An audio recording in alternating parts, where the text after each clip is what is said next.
Siguro sir, ano ba yun? Yan po sila nagsasabog. Nako, ko.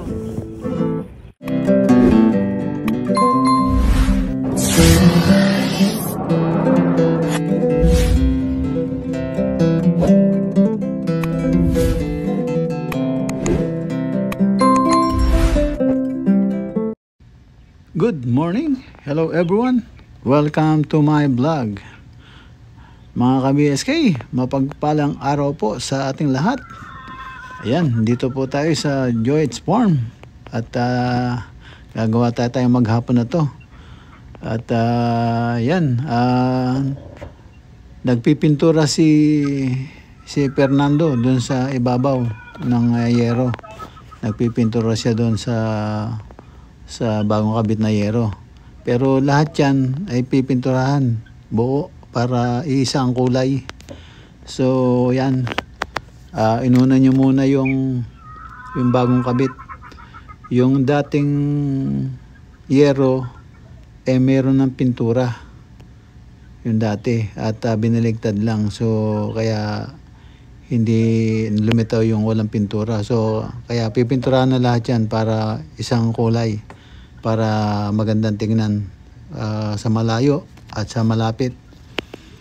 Yan mga ka-BSK, yan ang gagawin ngayon. Yan, nagpipintura. Tapos gagawa rin ng plastering ng mga wall. Yan, loob at labas. Mag-uumpisa na tayo sa plastering mga ka-BSK. At yung iba, pinatay ko na, kaya nga ako lumayas din. Asinta. Yung hindi natapos nung unang gumawa. At yun. Dati ka na eh. Kaya nag-aasinta pa rin ng konti. Dati ka ng tapos, mukha eh. yun, palatada Bigla na. naman. So, meron na nagpapalatada sa labas. Para mapunta sa ibang basabi. Plastering na siya din sa labas. Pag, hanggang kalahati o more than half. And then, to be continued pagka natakta niya sa taas ng asinta ng hollow blocks, para yun diretso na yung plastering hanggang doon sa taas. Ayan mga ka-BSK, ayan po si Manong Victor. Yan ang ika nga man on the hour ngayon. Yeah, sa yung yung mga instructor niyan, yung mga bata niya. Tingnan niyo mga galawan. O yung mga tinro ni Manong Victor. Kita mo gumalaw to. Talagang, 'di ba? Masisiyahan ka at mahusay, mabilis at talagang praktisado. Kasi trabaho talaga nila 'yan. So ayan, nagpapasalamat ako at yung mga tao ni Manong Victor kasing galing niya. Kaya yan, magmerienda muna. A few moments later. Ayan mga ka-BSK, after nila mag-break, yan nga, yung hindi natin nakuhanan. Pero kita nyo natapos ni Manong, ni Manong Victor, galing. At tingnan mo naman yung isang bata niya rito. Yung nagpa-plastering kanina, nagpa-platada. Kita nyo naman, kanina lang konti, andito lang siya. Ngayon, andun na sa dulo. Tapos na. Ganyan kabilis. So, 'di ba? Ang sarap panoorin. Yan, parang kita mo siyang gumalaw, talagang pang big time. Ayan, at ngayon naman sa loob nag-welding si Fernando. Yung mounting nung water pump na maliit, yung inuupuan niya, bumigay yung mga welding. Ayan mga ka-BSK, ay yung angular niyan bulok na, kaya so meron naman tayong extra angular doon sa may kulungan ng kambing. So yun, yun na lang nilagay niya para maging bago yung bakal na angular doon sa mounting ng Robin. A few moments later. Ayan mga ka-BSK, at sila Tatay Chris nagpupunla na ng palay. So yan, gumagawa sila ng kama, yung pagpupunlaan ng ng palay. Tapabuka ka na. So yan, pinapala nila parang lalagyan ng kanal Tapabuka ka na. para just in case yung tubig meron dadaanan. Yan. So yung nakikita nyo mga sako dyan, dahil ngayon pa lang sila magpupunla ng ganyan na style na tuyo. So ang gagawin nila dyan, yung durog na lupa nilagay nila dyan, yan ang pasasaboy daw nila. Yan yung mga nakalagay sa sako. Mas madali sana yung yung sinabi ko una sa kanya na yung lupang pantabo nila doon din kukuhanin sa ginawa ng kanal. Doon dadakot doon para isaboy doon sa sa pinagagisan ng palay. Yan, gawin naman tayo dito sa yung mga tanim na natirang kalamansi saka yung mga prutas. Ayan, may natirang kalamansi, karamihan namatay nga dahil nababad sa tubig. Yung meron mga naiwan, yan, may mga bunga, pero pa rin, hindi ba marami, konti lang sila. At yung ating mangga naman ngayong taon na to ay namunga ng marami. Ayun ang problema, walang nakakaalam kung sinong papakyaw dyan o bibili. So marami na napitas, napamigay na. So wala tayo dun mahirap mag-utos ng kung hindi rin nila alam. Yun. At ito naman, silipin natin yung mga manok. Ayan, gumawa si Tatay Rick na iklugan.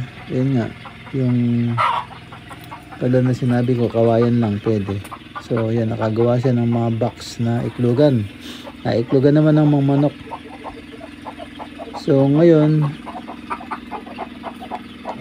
meron na yatang napisa, pero ilan lang.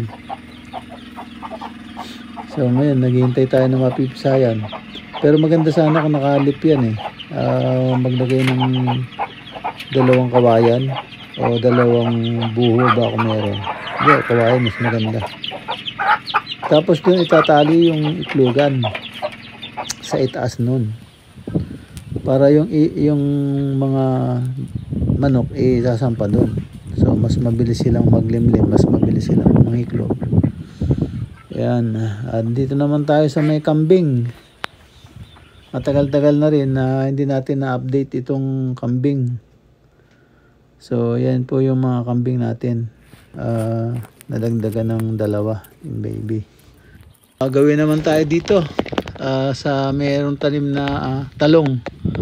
Ayan, marami namatay na yung talong na yan, napabayaan ng dating tao natin. Yun, napabuhay ni Tatay Chris, ngayon namumunga na, napatubigan, naabunuan yan, namumunga na. Ayan, gawin naman tayo dun sa punlaan uli. 346 minutes later. Sundan mo siya. Puta, nag-ayos ka. Ay, nako. Isko po, si Rek, Ubdan Diwara. Sir, ako'y nabubisit na kay Rek. Hirap na ako, ibig pa ng Diwara. Nako. Isko, siguro ni Sir. Ano ba yun? Yan po sila, nagsasabog.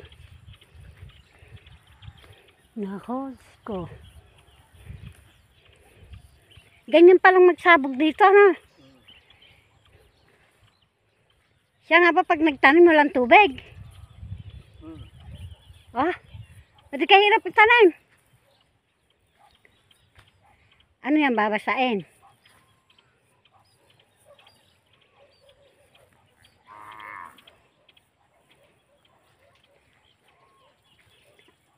Ang tagal ni Rick. Yun sa kabila. Patayin muna. Hindi ko alam. Yun po na, pindutin. Ito na. Ba't nandidini ka pa? Patay mo na nga. Saan ko papatayin dito? Tagnira. Oh.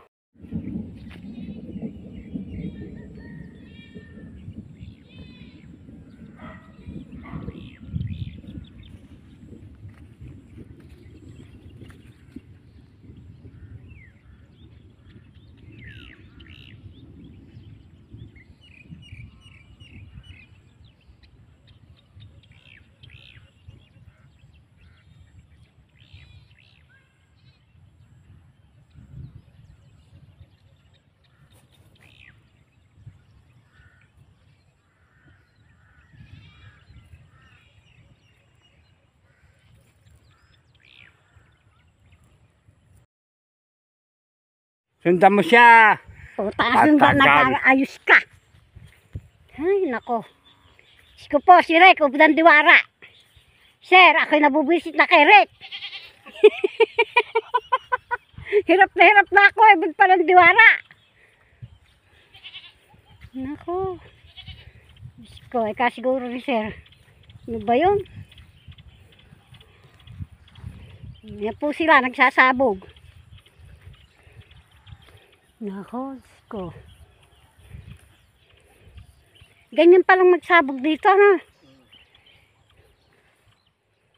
Siya nga ba pag nagtanim walang tubig? Ah, pwede kayo hirap itanim. Ano yan, babasain?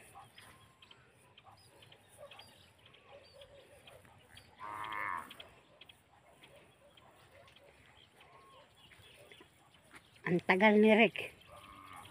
Yun sa kabila. Patayin muna. Hindi ko alam. Yun po na, pindutin.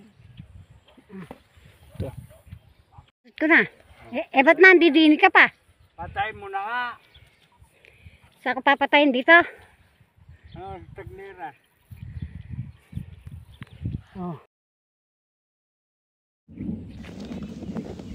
Ayan mga ka-BSK, yan po ang sa punlaan ng palay. Yan po ang eksena nila diyan.